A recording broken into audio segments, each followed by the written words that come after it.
Hi, my name is Olga, and today I want to show you how to make a face mask. The reason why I chose this design was because there was a space in the mask for an air filter, which is kind of cool. It might be more effective for, more extreme settings like in a hospital or something, but this design should help you, and I hope that it's understandable enough for you to make a mask like this yourself. It's possible to make this mask without using a sewing machine. It's just it will take longer.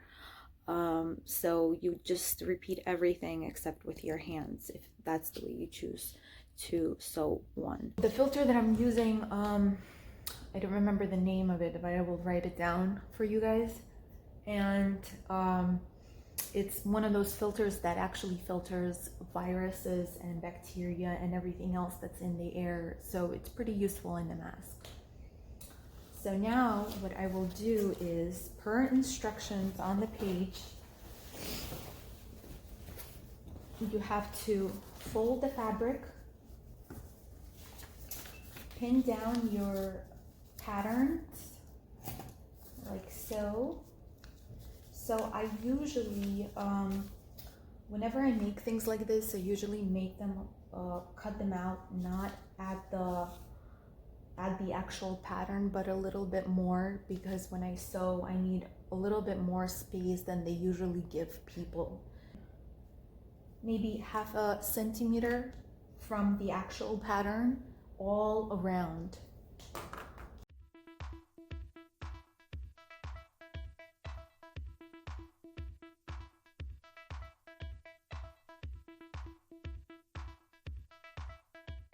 These are the two parts that I have. So now we're going to start sewing.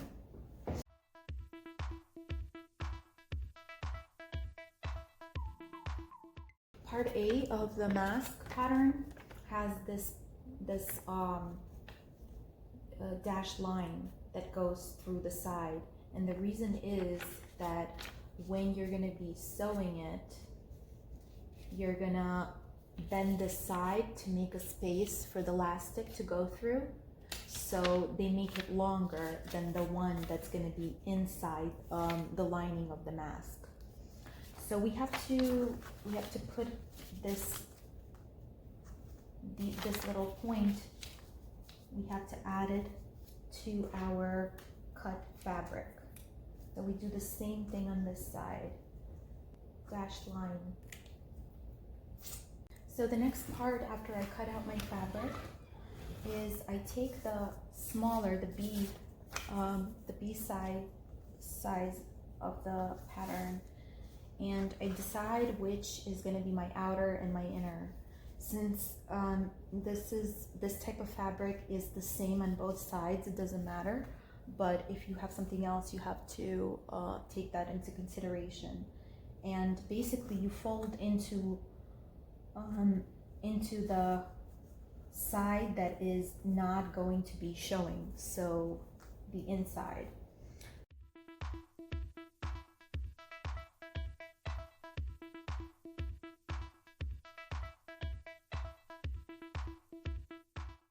So now you see I have this done, and on the outer layers, which is going to be my outer fabric, we're going to fold these corners and then sew the fabric down.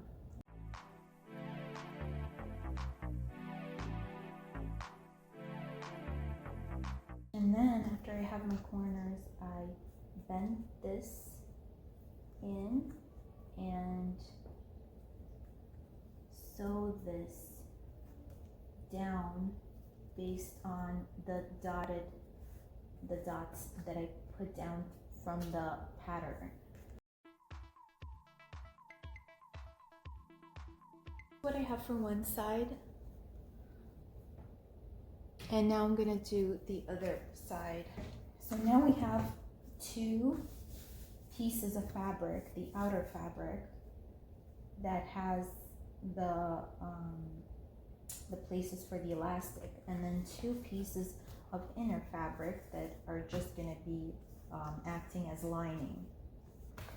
So now what we're gonna do is we are going to sew together the middle, right? So we can start getting our mask to look like a mask in one piece. I will pin it because I want it to look straight. And this type of fabric, the one that they recommend, is not stretchy at all. It's not forgivable. I mean, it's easy to sew with because it's not stretchy, but it has to be perfectly lined to look straight.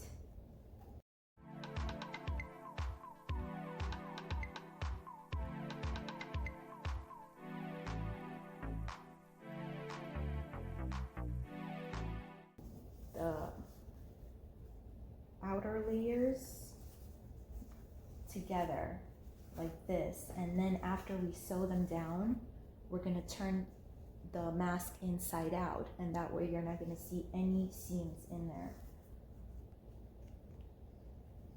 Okay, so I pinned the mask on top and bottom, and I started pinning on from the center to make sure that the center meets onto the sides. We will sew the top edge and the bottom edge and then turn it out. So here we go. How I'm going to turn it out, I will take the side and then just go like this. So now this is what our mask looks like when it's turned inside out. So pretty good.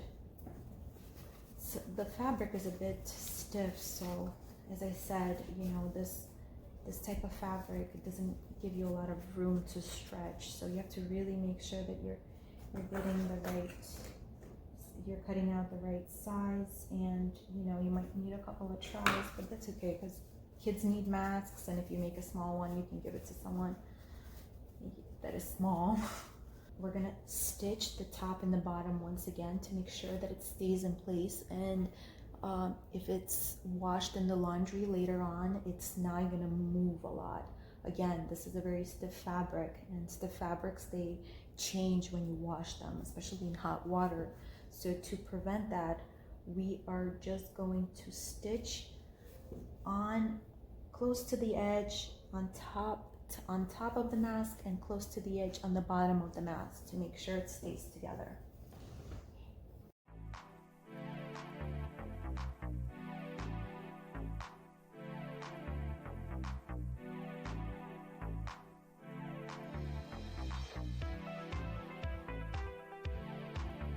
I did the top, I stitched it over, and now I will do the bottom.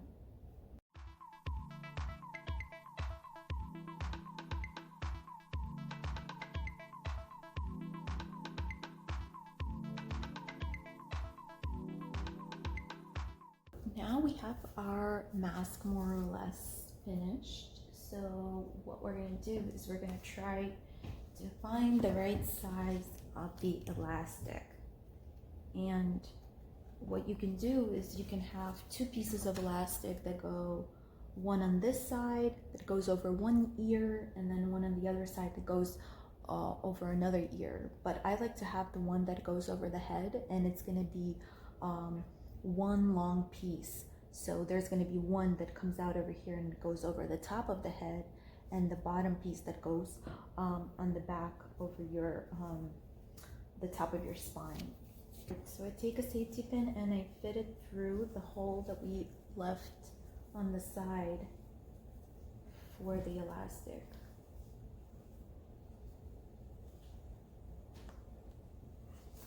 Fit it through, and then it's gonna go through the bottom and back up through this part. To figure out what size you need, you just have to put it on and make it tight enough so you feel like it's secure in there. Let's see. I would say that this is probably pretty tight enough, so I would want it to be like that up to here. Okay, good. Not wasting anything, not even a little piece of elastic. All right, so we're almost done. So we're just gonna sew these two pieces of elastic, two ends together. Since I don't have a stabilizer, we'll try to sew the two pieces of elastic together with a piece of paper, because piece of paper will keep the elastic from sticking to the moving moving thing underneath the foot. So that's the problem with sewing stretchy fabric. So let's put it on. The top goes over and the bottom stays on the bottom. So pretty good. Now all we're gonna need to do is put in the metal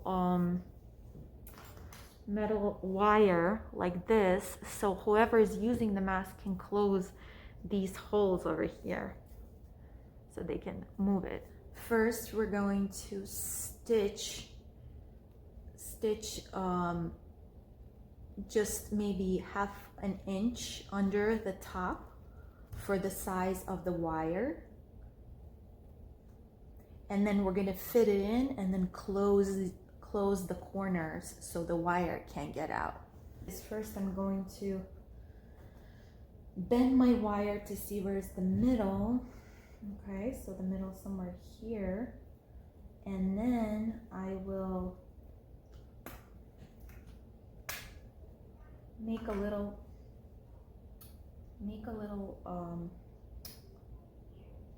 point of where it ends. So how wide does my do I have to stitch for? So now you see I just stitched on the top, and all I'm gonna do is straighten out my wire and then just put it through this point over here. Okay, so now we have it.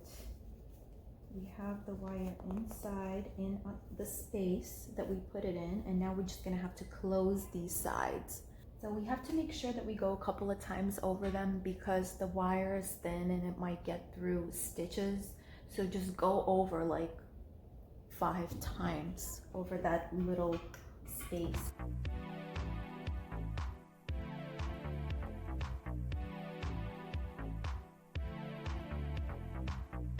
Now we finished. The top wire is in there. So the only thing we have left is to put in the filter. So I'm gonna move my sewing machine. We can turn it off. We don't need it anymore. And I will take my filter. So the size of the filter that we need. So approximately it will be, you know, like a thing like this. So I'm gonna first cut it off and then shape it to the size that I want it to be.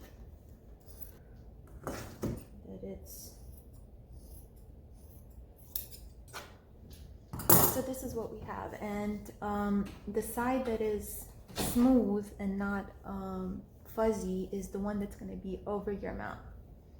So all I'm going to do is I'm fitting it inside. Where's my inside? It's this way, I guess. Okay, so fitting it in and then straightening it out inside. Just trying to do the best I can to keep it in there and keep it straight. And the good thing about this filter is that once you put it in, it sort of holds itself in place because it's so fuzzy. It sticks to the fabric of the mask, so it's pretty cool. Okay, I feel like it's in there. All right, so here's my mask. Let's see.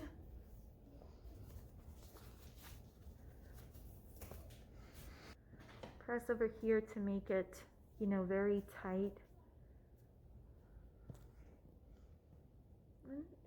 I think it's pretty good. I wouldn't be afraid to go to the store like this. It's a good size. I mean, I made the same size for my husband and looks pretty good on him. All right, I hope you guys learned something about this and can help people in your community, health workers, elderly people, anyone who is at risk. And thank you for watching.